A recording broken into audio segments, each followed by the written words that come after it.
The thin line between stability and stagnation. Stability feels like success.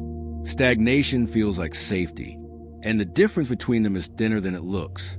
This matters today because modern financial systems are under constant pressure to appear calm, resilient, and controlled. Volatility is treated as a flaw. Stillness is celebrated as strength. Yet beneath that calm surface, a quiet danger often grows.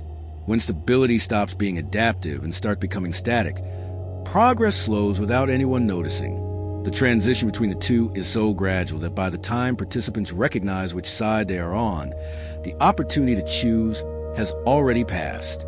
To understand this tension, we need to rethink what stability actually means. True stability allows movement. It absorbs stress, adjusts incentives, and evolves with conditions. Stagnation does the opposite. It resists change. It preserves existing structures even when the environment shifts. And for a time, both can look identical. London has lived on this boundary for generations. The city has seen periods where calm enabled growth and periods where calm concealed decay. In both cases, markets appeared orderly. Institutions felt confident. Outcomes seemed predictable. But only one path allowed renewal. The ability to distinguish between the two while living inside one of them is perhaps the most valuable skill in finance, and it is also the rarest because both conditions reward the same behaviors in the short term even as they produce opposite outcomes over time. At first, stagnation is comfortable. Risk feels contained. Processes feel proven. Familiar players dominate. Innovation slows quietly, not because it is rejected, but because it feels unnecessary. Why change what appears to work? This is where the danger begins. Because systems do not stop moving when growth slows. They begin moving inward. Capital circulates within narrower channels. Ideas repeat instead of evolve. Opportunity concentrates instead of expands. The system feels stable, but it is no longer alive. And once stability crosses into stagnation, the cost is not immediate collapse. It is the slow loss of relevance, which is far harder to reverse. Stagnation rarely announces itself as failure. It presents as caution, as prudence, as discipline. London has watched this transformation unfold quietly. After periods of turbulence, systems reward what survived. The familiar becomes trusted. The proven becomes preferred. Over time, incentives tilt toward preservation rather than exploration. Risk is avoided not because it is dangerous, but because it is unfamiliar. The institutional culture shifts from rewarding those who discover new opportunities to rewarding those who avoid new mistakes. And this subtle reorientation changes everything about how the system operates. This is how motion slows without stopping. Capital continues to circulate, but within the same paths. Talent remains active, but focus on optimization rather than creation. Innovation exists, but only at the edges where it does not challenge structure. Everything functions, yet nothing truly changes. The system begins mistaking repetition for resilience. Decision-makers rely on precedent. Models reference familiar cycles. Success is defined by consistency rather than progress. The environment feels orderly, but it grows increasingly brittle. Adaptation is postponed because stability appears intact. London understands that this is the most deceptive phase. There is no crisis to force action, no volatility to demand attention, no failure dramatic enough to justify change. And so the system continues, quietly narrowing its future options. Participants feel safe but constrained, secure but uninspired, protected but limited. This is the moment when stability and stagnation are indistinguishable. The metrics that once differentiated them have converged, and the only reliable test is one that the system itself resists administering. Whether genuine novelty can survive contact with the existing structure, or whether it is absorbed, diluted, and neutralized before it can produce change. And unless something intervenes, stagnation always wins, not by collapse, but by irrelevance. The conflict emerges when stagnation begins resisting renewal. As the environment changes, the system struggles to respond.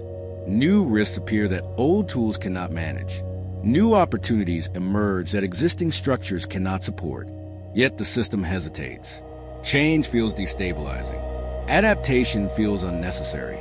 What once preserved stability now blocks evolution.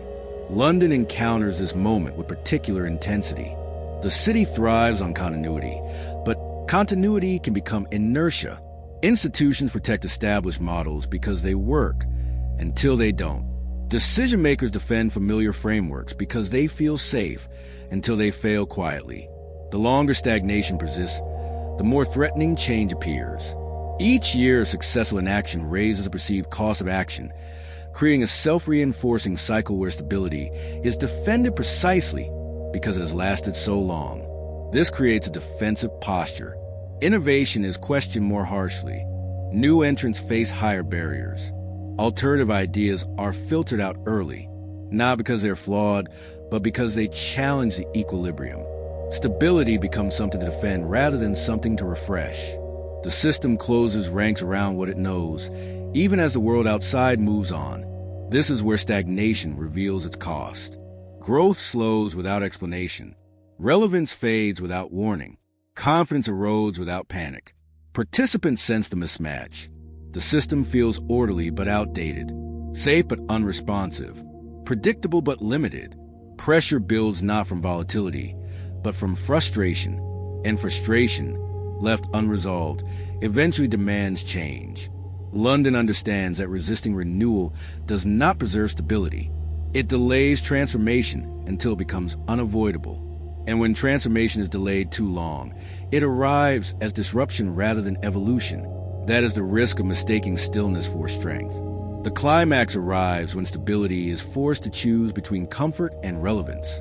A moment comes when preserving the familiar costs more than adapting to the new. The system senses it before it admits it. Growth stalls. Influence wanes. The outside world moves faster, while the inside remains perfectly arranged and increasingly disconnected. This is when stagnation can no longer hide behind stability. London has faced this reckoning more than once. The city understands that endurance is not measured by how long something stays unchanged, but by how well it evolves without breaking. Stability that refuses to move eventually becomes an obstacle, and obstacles are eventually removed by markets, by innovation, or by force. The institutions that survive longest are not those that resist change most effectively, but those that absorb it most gracefully. The resolution lies in controlled renewal, not revolution, not abandonment, but selective change. Structures are open just enough to allow movement. Incentives are refreshed. New participants are allowed entry. Old assumptions are questioned without being discarded entirely. The system regains flexibility without losing memory. This is the difference between stagnation and sustainable stability. One preserves the past. The other prepares for the future. London's strength has always been its ability to recalibrate before irrelevance sets in, to recognize when calm has become stillness, and to reintroduce motion before pressure turns into rupture. The lesson is clear. Stability is not the absence of change. It is the ability to change without collapse. And systems that understand this remain alive, while those that don't remain still until the world moves on without them. Subscribe to join the journey. The